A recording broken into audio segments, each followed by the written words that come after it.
aucun Ivoirien ne doit être à l'exil. Aucun. C'est la loi qui le dit.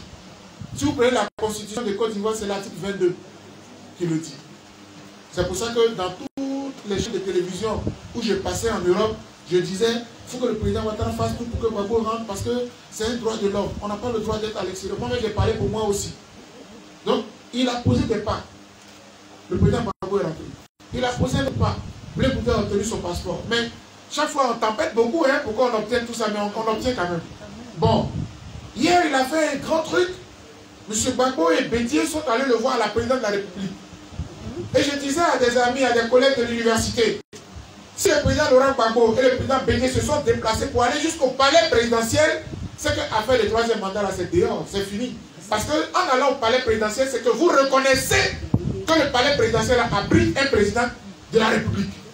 Donc ce débat-là, il est clos. Donc quand on pose des pas comme ça, il faut aller plutôt de l'avant et non faire marche arrière. Le fait d'arrêter Picheri Balé, ça va encore nous attirer. Parce que nous, la société civile, là, on a une loi qui nous protège, nous les défenseurs des droits de l'homme. J'étais en Europe quand la loi a été votée par M. Ouattara lui-même. Elle a été promulguée par M. Ouattara lui-même. C'est la loi numéro 2014 388 du 20 juin 2014. Le Parlement de Côte d'Ivoire a voté et le président de la République a signé la loi. On appelle ça la loi qui protège les défenseurs des droits de l'homme. Ça veut dire que c'est la même chose que les journalistes. Quand un journaliste fait son travail et qu'il fait un papier, aucun président ne doit l'envoyer en prison. C'est la loi qui le dit. Un défenseur des droits de l'homme, tant qu'il fait son travail de décrire, d'analyser, de critiquer, on ne doit jamais l'arrêter pour le mettre en prison. C'est ce que dit la loi. Donc le fait d'arrêter Picheri Balé, et qu'on nous arrête là, nous autres là, la communauté internationale commence à parler, puis ça fait que notre pays est mal vu. Ce n'est pas nécessaire. Je veux lancer un appel au président de la République. Ce n'est pas Picheri Balé qui va renverser un pouvoir à Côte d'Ivoire. Je répète, ce n'est pas Picheri Balé qui peut faire renverser un pouvoir en Côte d'Ivoire. Donc laissez la dame faire ses critiques. On ajoute aussi, c'est notre contribution pour que le pays avance bien. Quand tu gouvernes et qu'on ne te critique pas, ce n'est pas sûr que ce que tu fais là, tout le monde est d'accord avec. S'il y a la vie chère, il faut qu'il y ait des Ivoiriens pour en parler. Si le péage de Bassam est cher, il faut qu'il y ait des Ivoiriens pour en parler.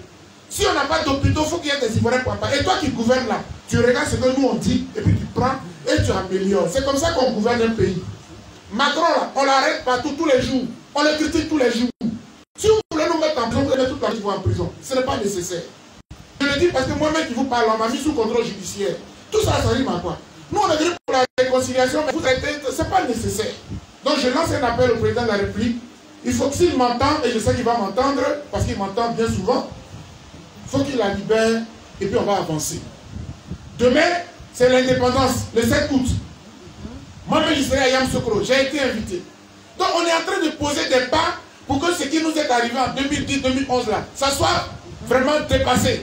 Et que tous les Ivoiriens, quel que soit leur bord politique, regardent la Côte d'Ivoire de demain au lieu de nous mettre dans les petites palabres qui ne nous font pas avancer. Donc c'est le message que je voudrais lancer au président de la République, qu'il m'entende s'il lui plaît et qu'il libère Picheri Balé, parce que demain matin, si ça continue, ça va devenir l'objet de l'actualité alors qu'on a beaucoup à faire. Que Dieu puisse toucher son cœur. Et j'ai dit.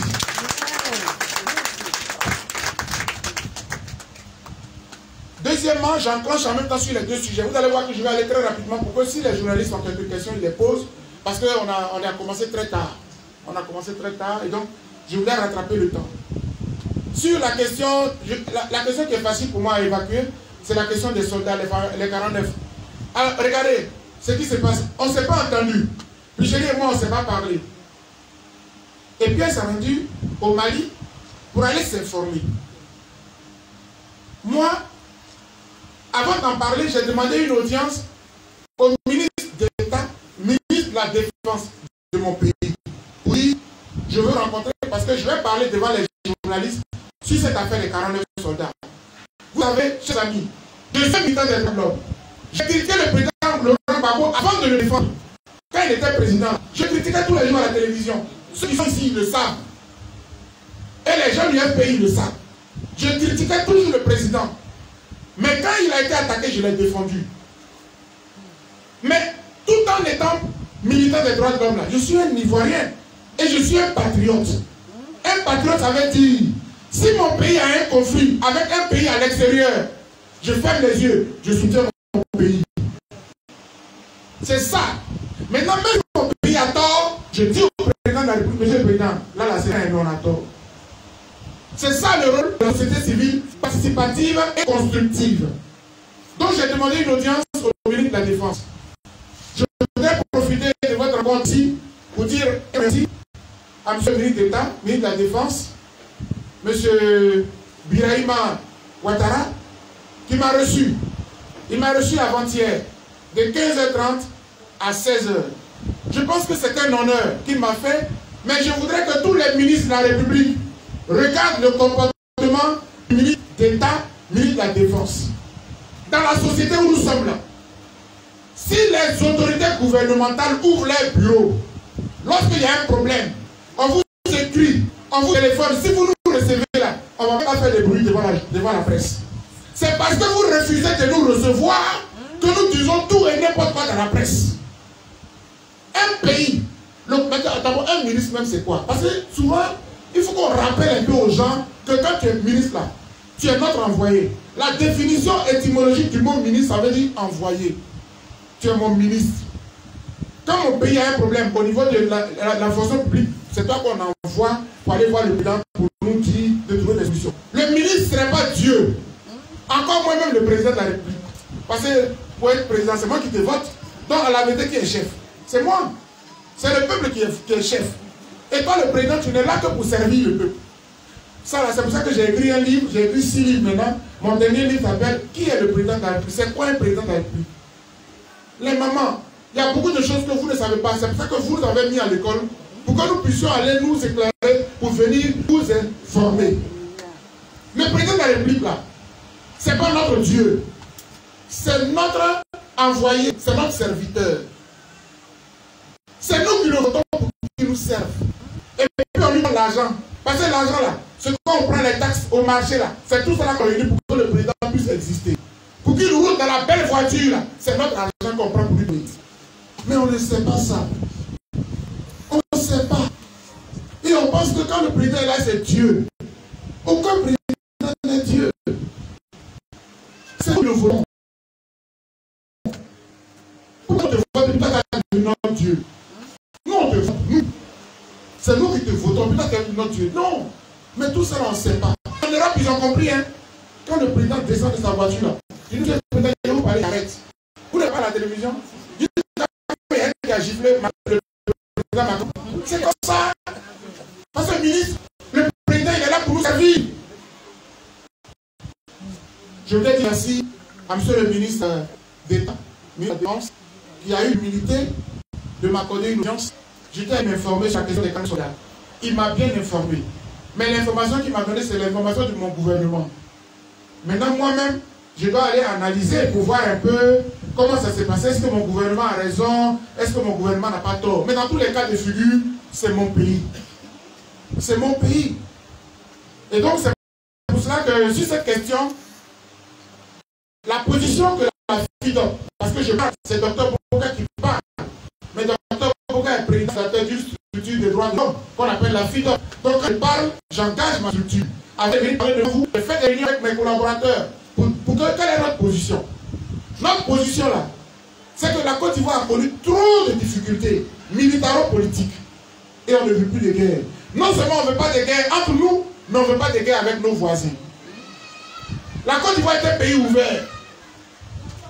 La Côte d'Ivoire est la deuxième patrie du Mali. Et là, je m'adresse au président Assimi Goïta, chef de l'État. C'est cela que je ne veux pas.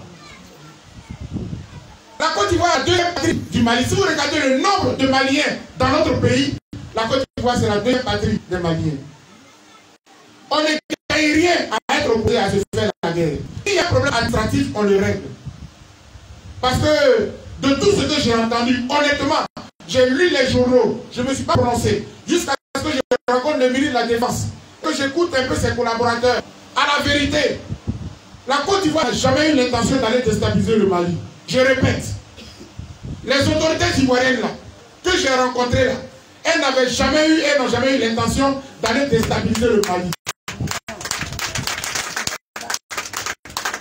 Je ne suis pas un avocat du gouvernement, mais j'aime la vérité. Quand on veut faire coup d'État là, ce n'est pas un avion qu'on prend et puis on va se présenter à l'aéroport avec des passeports et tout ça. Et puis un deuxième avion arrive avec les armes et tout ça. Non. Soyons honnêtes. Nous, Dieu merci, bon, à quelque chose, malheur est bon.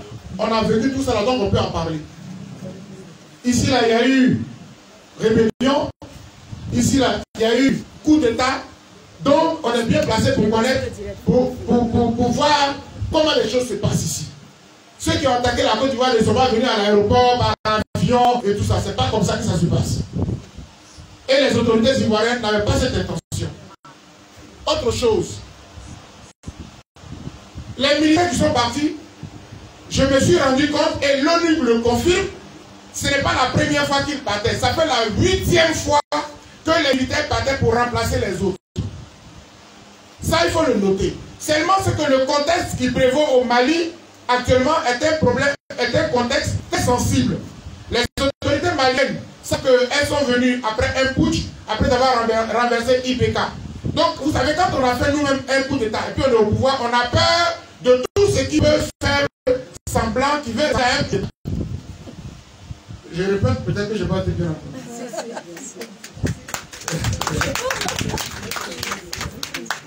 C'est-à-dire que quand tu as fait un coup d'État, tu as peur de tout ce qui ressemble à coup d'État. Même si ce n'est pas un coup d'État, tu penses qu'on vient te renverser aussi. Donc, c'est le contexte. Et puis en même temps aussi, le Mali a été vraiment, ils n'ont pas été contents. Et ça, sur les télévisions, notamment Afrique Média, j'ai soutenu Assimi Goïta sur ce point-là. Pourquoi? Et je vais le répéter pour que les journalistes le notent très bien. Le Mali, on est fiers des jeunes qui sont au pouvoir. Pas parce qu'ils ont fait un coup d'État à IPK, mais parce que quelque part, ils ont répondu aux besoins du peuple à un moment donné. Le peuple était soulevé contre IPK, et puis le pays était bloqué pendant 6 mois. L'imam Tico, tous les vendredis, demandait aux Maliens de descendre dans la rue. Ça a duré 6 mois. Ni la CEDEAO, ni l'ONU, personne n'est intervenu pour les sauver. Et c'est comme ça que les militaires ont dit, le pays ne peut pas être bloqué comme ça depuis 6 mois. On prend nos responsabilités. Voici ce qui s'est passé. Et donc, ce qui nous plaît chez ces militaires-là, c'est que c'est le courage qu'ils ont à affronter la France. Parce que je le dis tout net, on aime la France, on n'a rien contre les Français, mais on a été colonisé, maintenant on veut respirer de notre indépendance. C'est ça le problème. Et donc, les jeunes militaires qui sont là, ils ont le courage de parler, parce qu'eux, ils ne sont pas politiciens. Les Ouattara, Bédier, Gbagbo, tout ça, ils font la politique. Donc quand ils parlent au président français, il y a diplomatie, les enfants, ils sont militaires. Il dit l'armée française, on ne veut plus. Ça aussi, nous, Alpha Blondy n'a pas chanté ça. Alors, parce que l'armée française, ça nous ridiculise. On dit on est indépendant, on n'est même pas capable d'assurer notre défense. Et on a encore besoin de l'armée française. Donc quand les militaires font ça au Mali, toute l'Afrique est fière d'eux.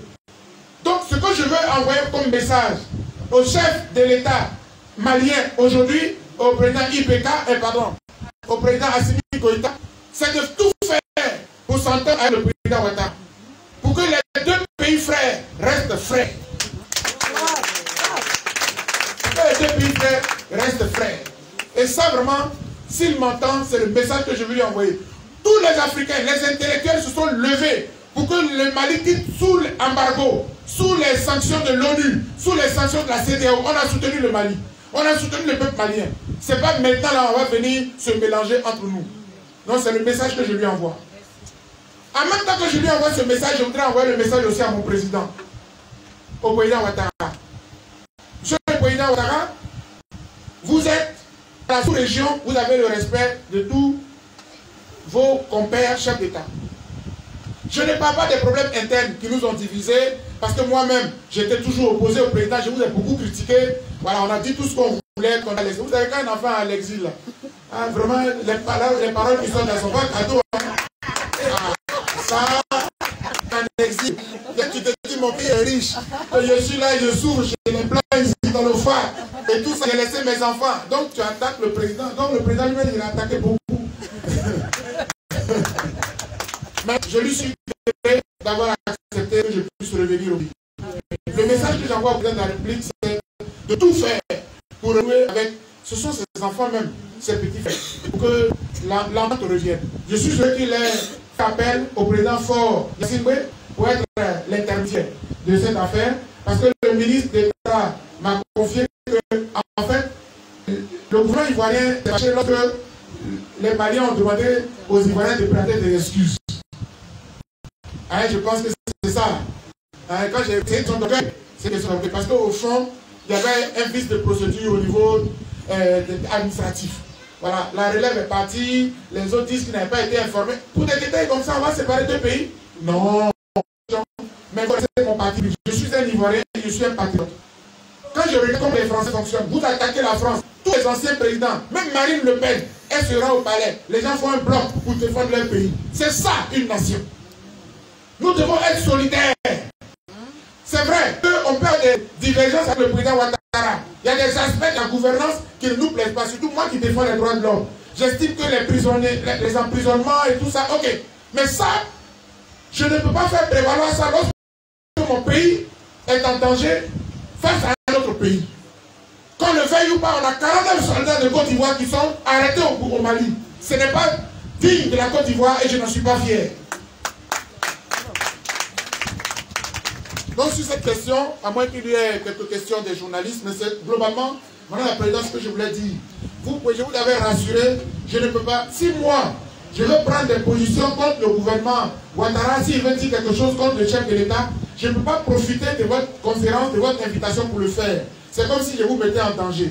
Parce que demain, on va dire, c'est vous qui avez invité Boga et puis il a parlé. Boga est libre, s'il veut parler, il n'a qu'à parler depuis sa chambre là-bas. Il ne faut pas venir vous donner appel ici. Donc, je veux vous rassurer. Le message que j'envoie, c'est un message de paix. Je voudrais qu'il y ait la paix entre nos deux pays, parce que c'est ça qui nous fait profiter. C'est pour ça que... Voilà. Merci, merci. Maintenant, je vais finir sur la question de la polygamie.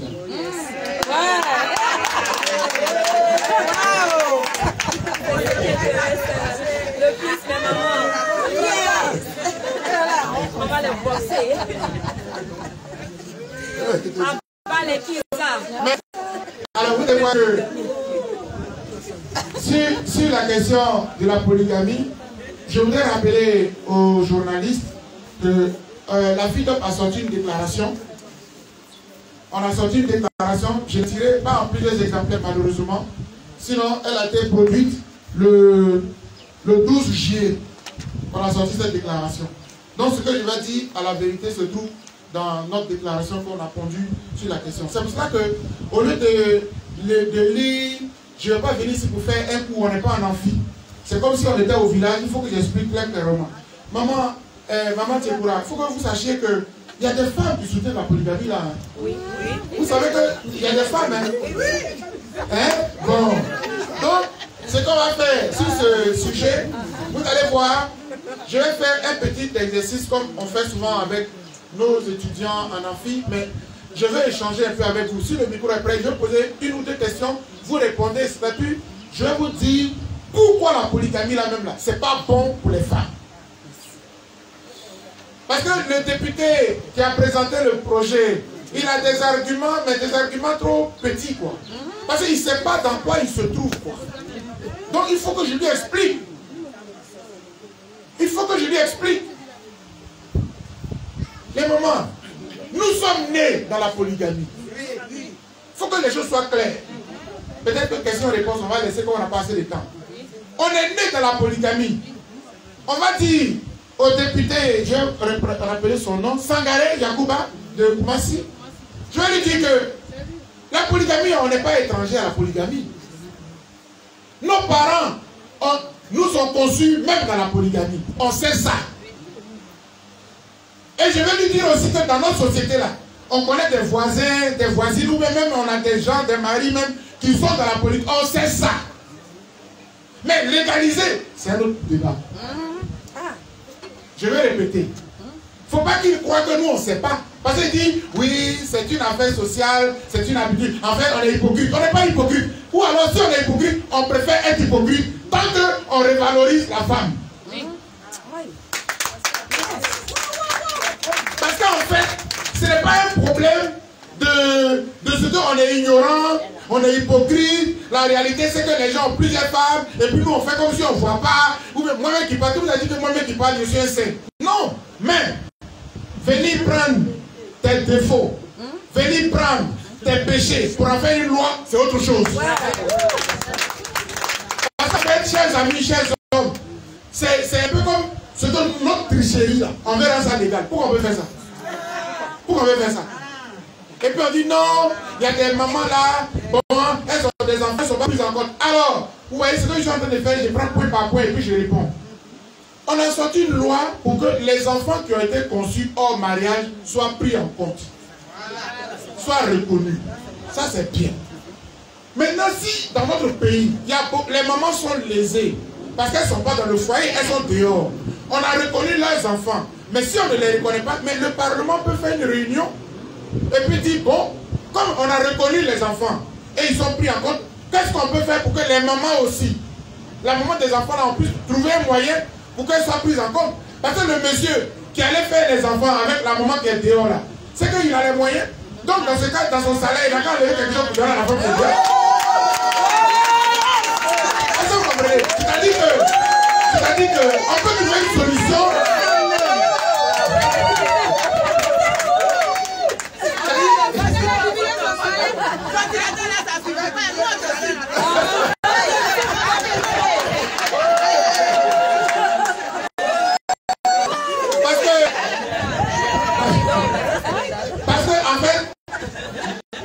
Je veux que ça passe. Les journalistes sont là. En fait, c'est le vrai point. C'est le vrai point que le député là utilise. C'est le vrai point.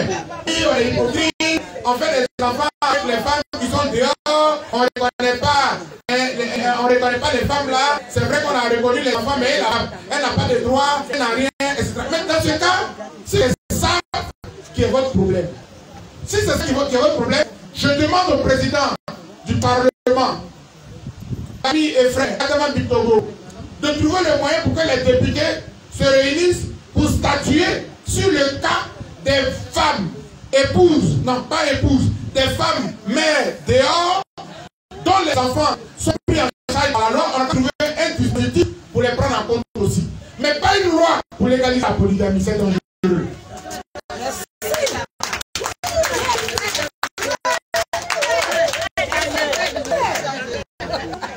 Je dis que c'est dangereux parce que je prends des raisons pour terminer mon exposé. Donc, en terminant, je vais maintenant vous dire pourquoi c'est dangereux. Dans notre lecture, il y a deux points qui nous embêtent. Il y a deux choses. Le député, là, Sangaré Yacouba.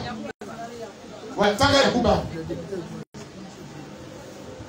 Je vais lui dire, en tant que député de la nation, il a une mission. La Côte d'Ivoire d'hier n'est pas la Côte d'Ivoire d'aujourd'hui. Donc je vais répéter pour que le député comprenne très bien. Hier, nos mamans n'allaient pas à l'école, elles ne savaient ni lire ni écrire. Aujourd'hui là, le taux des femmes analphabètes là, qui ne savent pas lire là, ça a diminué. Les femmes ont évolué. On se bat pour que les femmes soient au même niveau que les hommes. Chère maman, vous savez pourquoi je n'aime pas la polygamie et nous, défenseurs des droits de l'homme, on n'aime pas la polygamie. Je vais vous le dire. En 1948, le 10 décembre, l'ONU a organisé une réunion à Paris, dans le monde entier. En 1948, après la Deuxième Guerre mondiale, en 1948, à Paris, on a adopté un livre, une loi, un texte qu'on appelle la Déclaration universelle des droits de l'homme. La première phrase qui est écrite dans cette loi-là, dans ce texte-là, dit, et je vais vous citer ça, tous les êtres humains naissent libres et égaux en dignité et en droit. Point. Mais c'est une phrase qui est très forte. Cette phrase-là, elle est venue pour donner aux femmes la valeur qu'elles n'ont jamais eue dans notre société. Amen. En France, comme en Côte d'Ivoire, comme aux États-Unis, la femme n'avait pas de valeur.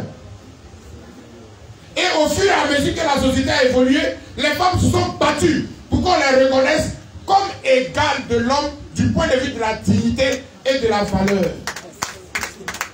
Dieu nous a créés égaux, hommes et femmes.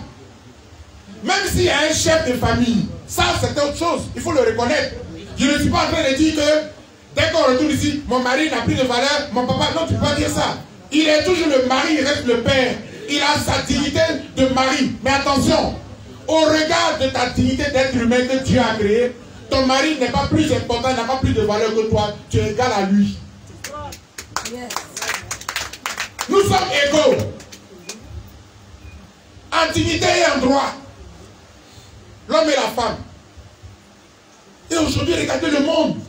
Les femmes sont en train de montrer qu'elles ont de la valeur. Et même nous les hommes, on gagnerait à avoir une femme qui a la même dignité, la même valeur, et même qui travaille autant que moi. Parce que si je travaille et que ma femme travaille, nous deux, quand on s'associe, la maison qu'on est en train de construire, elle va aller très vite. On peut prendre le salaire de madame pour s'occuper du foyer. Tu dis à ta femme, garde ton argent, j'ai tes affaires. Moi, mon argent là, on prend pour construire, pour la famille. On ne peut pas arriver à ce niveau où les femmes ont atteint un certain niveau et un monsieur député de la nation qui est censé défendre les droits des femmes et des hommes, il va venir nous dire faisons marche arrière. Non! Non! Tu ne peux pas nous faire marche arrière. On a évolué. On est au 21e siècle. Nos femmes sont civilisées. Nos femmes sont modernes. Elles ont de la valeur. Quand elles vont en France, on les respecte. Quand on va aux États-Unis, on les respecte. Mais si votre pays, vous légalisez la polygamie, on va vous dire, ah, vous les femmes là, vous n'avez pas de valeur en Côte d'Ivoire. Vos maris, ils ont le droit d'avoir 2, 3, 4. Vous êtes des choses. Vous êtes leurs choses. Vous êtes leurs bijoux.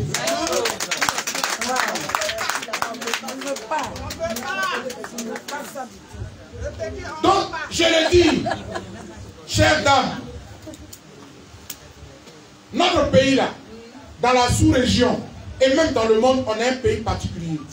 Quand les gens parlent de la Côte d'Ivoire, c'est l'un des pays de l'Afrique de l'Ouest qui a atteint un certain de modernisme que les autres n'ont pas chez eux. Ça, je le dis, ce n'est pas de la vantardise, c'est la réalité. On a ouvert nos esprits. C'est pour cela que tous nos frères de la sous-région viennent ici. Parce qu'ici, là, il n'y a pas une religion qui compte. Il n'y a pas une église au-dessus de quelqu'un. Il n'y a pas une mosquée au-dessus de quelqu'un. C'est un pays libre. Le pays est tellement libre. Quand un Américain vient ici, un blanc vient ici, il se sent à l'aise. Mais en même temps, on a barricadé, il y a des limites.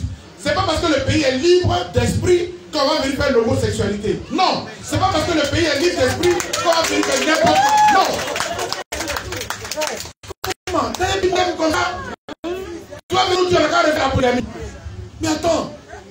En 1964, les premiers députés de Côte d'Ivoire, ils étaient réunis. Ils ont pris une loi pour dire, dans ce pays où nos parents avaient 3, 4 femmes, désormais, vu que le pays commence à évoluer, pour rentrer dans le concert des nations, on va instaurer le mariage monogamique. Et puis on a instauré. Quand on fait le mariage monogamique, là, ça consolide. Parce que la polygamie a beaucoup de conséquences, vous le savez très bien. Dans tous les foyers où il y a la polygamie, on n'en finit pas. Non seulement l'argent du mari ne suffit pas, mais en plus, il n'aime pas toutes les femmes au même niveau.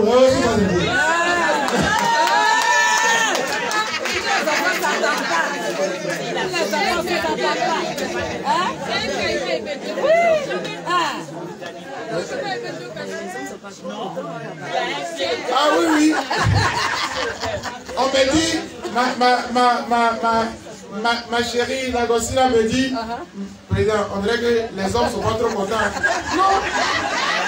S'ils ont répondu à l'invitation de l'association des femmes unies de Côte d'Ivoire, c'est qu'ils sont avec les femmes. Je dis, et je vais répéter, parce que, chers amis hommes, par solidarité, je vais le répéter pour vous. Je dis, celui qui parle, lui-même, il n'est pas un saint. Vous qui me regardez, les hommes, on n'est pas des saints. Mais nos défauts, on ne va pas faire ça en loi. Je ne suis pas d'accord. Hein? Les femmes même crier, là, vous n'êtes pas d'accord. Voilà.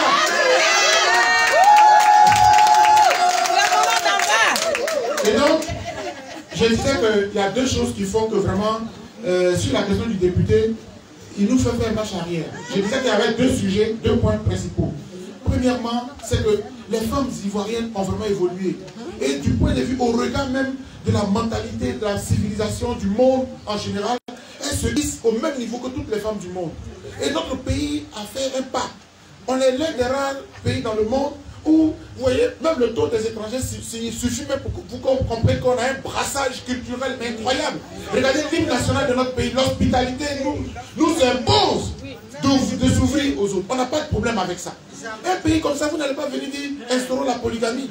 Je vous assure, et ça j'ai mis quiconque au défi, vous légalisez la polygamie aujourd'hui, le lendemain matin, vous allez voir les souffrances des femmes. Dès qu'une femme parle net, ah bon tu parles, je vais prendre une autre. Mais ce sera le désordre. Et puis les femmes ne seront plus valorisées, ne seront plus considérées dans notre pays. Je refuse cela. Je refuse cela.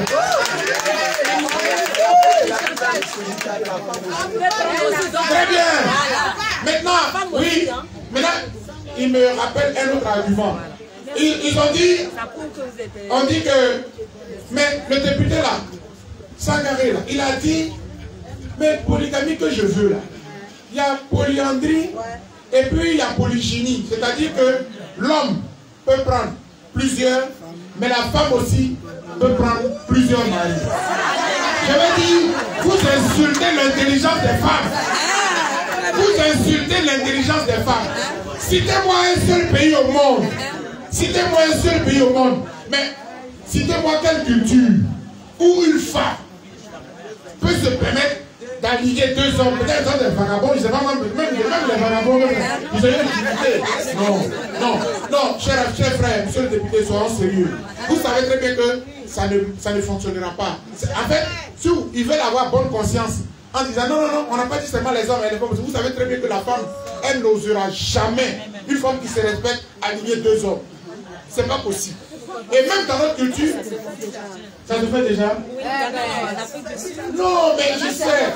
Mais ça c'est, oui, très bien. Mais vous savez, c'est très difficile. Même la polygamie encore en Afrique ici, on a quelques États, le Niger, le Sénégal. Mais ils ont permis l'option. Oui, le Sénégal l'a mis, n'est-ce pas? Le député a cité, j'ai la liste ici. Voilà. Il a cité le Kenya, la RCA, donc la République centrafricaine, le Congo, le Mali, le Sénégal, l'Afrique du Sud, le Cameroun, le Gabon, le Burkina. Voilà. Vous voyez, on va citer quelques pays, polygamie. Mais la polyandrie, là, où les femmes ont plusieurs maris, là, il y en a même pas, on cite souvent la Mauritanie, mais il n'y en a pratiquement pas dans le monde entier. Il n'y en a pas. Donc, à la réalité, vous savez très bien que vous faites ça pour avoir bonne conscience. Mais à la vérité, vous-même, vous savez que ce n'est pas réalisable. Donc, arrêtez un peu d'être. C'est là où l'hypocrisie règne. C'est vous qui êtes hypocrite. C'est-à-dire, vous voulez me mettre à l'aise, vous dites non, on n'a pas dit seulement les hommes. Si les femmes viennent en camp, vous savez très bien que ce n'est pas vrai. Non seulement ce n'est pas dans notre culture, parce que la loi aussi, la loi c'est à partir de la culture. Et le député l'a reconnu. C'est parce que dans notre culture, nous-mêmes là, on est des enfants des polygames, donc le fait qu'on légalise, ça fait partie de notre culture. Mais ce que je lui dis, c'est que c'est dépassé. Notre pays a fini avec ça. Depuis 1964. Comment toi, tes grands-parents de 1964 ont voté une loi pour que la femme ait la valeur, et toi tu viens, un enfant moderne du 21e siècle, toi qui prends avion, tu vas au Japon, tu vas en Chine, tu viens et puis tu dis non, maman, on va venir dans un foyer où le monsieur est chef, il est le roi, il a 4 femmes, et puis il est content. Excusez-moi, dans la religion, ça c'est dans la religion. Je parle des droits de l'homme. Je vais répéter. Tu es musulman, tu obéis à la loi du prophète. Ça, c'est dans la religion. Il faut qu'on soit clair. Mais le pays est laïque.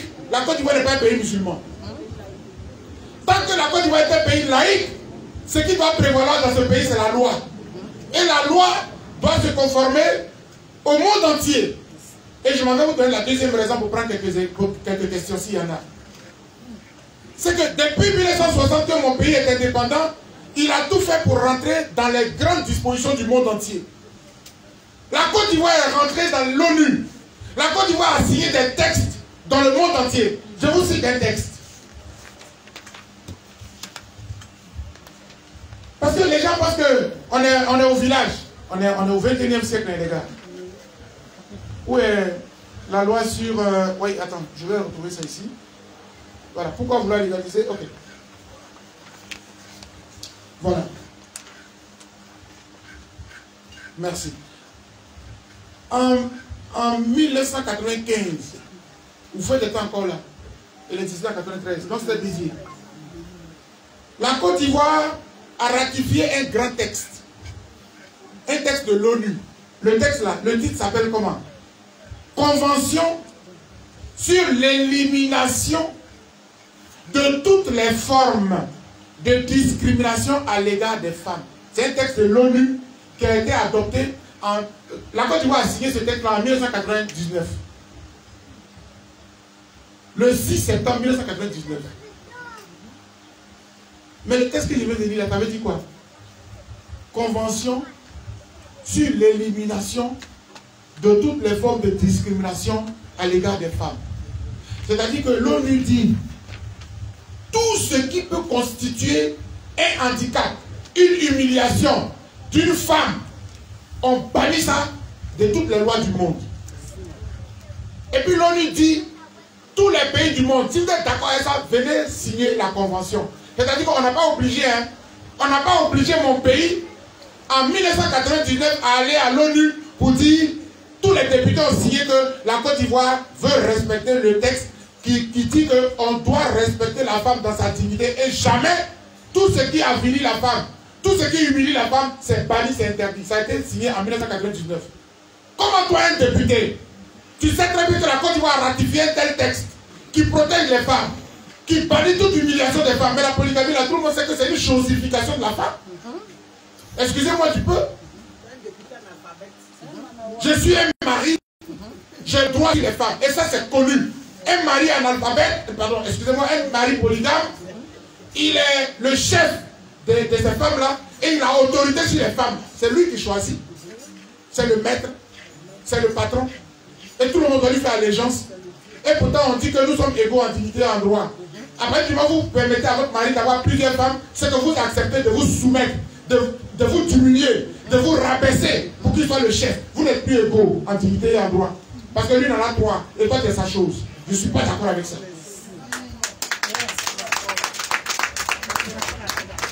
Donc la deuxième chose que je vais dire à ce député, c'est qu'en fait, même la loi là, pour qu'elle passe, si jamais cette loi est votée par les députés ivoiriens, on serait obligé de changer la constitution de Côte d'Ivoire. Parce que la Côte d'Ivoire dit, la loi, la constitution du 8 novembre 2016, là-dedans, tous les principes des droits de l'homme ont été intégrés. Et dans le texte, dans la constitution actuelle, on a révalorisé la femme, on a reconnu les droits de la femme. Et on a dit que tout ce qui va contre la dignité de la femme, qui va contre sa personne, qui veut l'humilier, la rabaisser, la Côte d'Ivoire est contre. C'est écrit dans notre constitution. Donc si la loi de ce député-là passe, on est obligé de changer la constitution de Côte d'Ivoire. C'est faire marche arrière. Je vais conclure sur cette question pour prendre quelques questions s'il y en avait. La polygamie a fait partie de notre culture, c'est vrai. Mais nous sommes allés à l'école occidentale. On est allé à l'école moderne. Et la Côte d'Ivoire a gagné en modernité à un certain niveau. Les femmes de Côte d'Ivoire ont été révalorisées. Aujourd'hui, même dans le Nord, où le niveau d'études des femmes était très bas, on a tout fait pour que ce soit relevé, pour que la femme ait une dignité égale à l'homme. Pourquoi vouloir rabaisser les femmes en disant, venez, on va légaliser la polygamie? Je veux répéter à qui veut l'entendre. On a tous des défauts. Notre deuxième bureau, troisième bureau, ça n'a qu'à rester deuxième, troisième bureau. Mais on ne viendra pas légaliser la polygamie parce qu'on ne veut pas que les femmes perdent de leur dignité et de leurs droits. Et je dis, merci.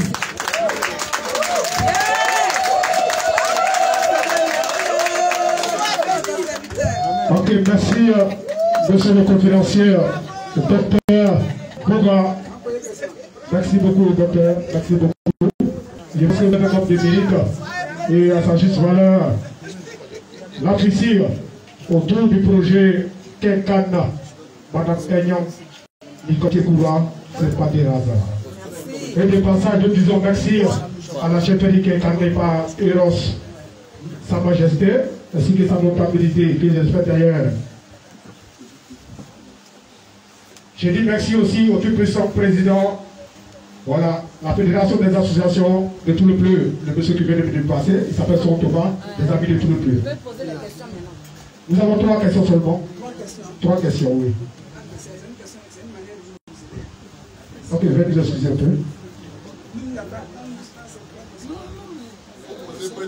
Ok, première, essayez de vous enregistrer. Essayez d'enregistrer d'abord ceux qui veulent poser des questions. Voilà. Enregistrez d'abord ceux qui ont des questions à poser. Le temps avance, monsieur, s'il vous plaît. En discutant, le temps avance. Essayons d'être organisés, s'il vous plaît. Vous enregistrez rapidement. Quels sont ceux qui posent des questions, s'il vous plaît? C'est vrai? Monsieur, s'il vous plaît. Ah bon? D'accord. On va les saluer. Non, pas les organes.